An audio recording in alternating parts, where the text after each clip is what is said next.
en el contexto histórico de Tomás de Aquino, durante la Edad Media coexisten en el antiguo Imperio Romano al menos tres formas sociales, políticas y culturales diferentes. Por un lado se encuentran los imperios islamizados, por otro lado se encuentran los reinos cristianos de Occidente y por otro lado se encuentran los restos del antiguo Imperio de Oriente. Se crea un conflicto por la imposición de cada teología y el pensamiento predominante de esta época se le denomina escolástica, ya que comienza en escuelas monocales y prosigue en universidades.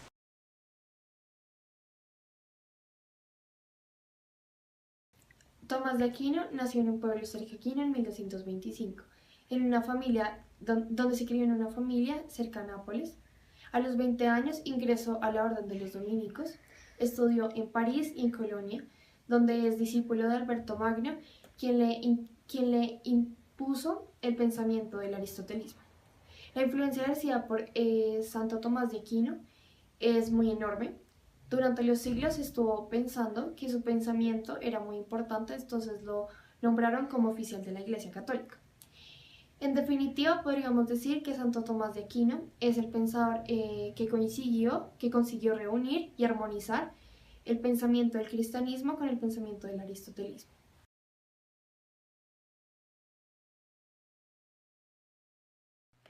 Tomás de Aquino creía que entre la razón y la fe había armonía, no había conflicto como lo creían los pensamientos clásicos cristianos, judíos o musulmanes. Para Tomás de Aquino había verdades que eran tanto de razón como de fe.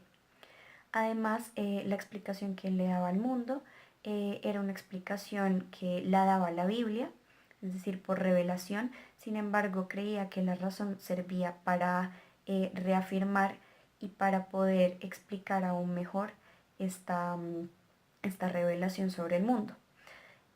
Desarrolló 5 vías para la existencia de Dios, para probar la existencia de Dios. La primera vía es la del movimiento, es decir, todo lo que se conoce es movible y todo es movible por algo más. Sin embargo, debe existir un primer motor que no sea movible por nada y que éste mueva a todos los demás. Y ese es Dios. Segundo, la casualidad eficiente, es decir, en el mundo hay casualidades eficientes que debieron ser causadas por algo. Sin embargo, debe haber una primera causalidad eficiente que no haya sido causada por nada. Y este es Dios. Tercero, los grados de perfección. Es decir, debe haber un ser totalmente inmejorable, totalmente perfecto, que es Dios, para poder comparar los demás objetos con él y poder decir el estado de un objeto. La cuarta es la contingencia, es decir, lo accidental, según Tomás de Aquino, lo accidental depende de lo necesario y esto necesario pues es Dios, que es por sí mismo necesario. Y la última es el orden de las cosas, que Tomás de Aquino dice que, bueno, las cosas naturales tienen un fin y ese fin es el que se lo da a Dios. Es decir, Dios es un ser inteligente que controla las cosas hacia un fin.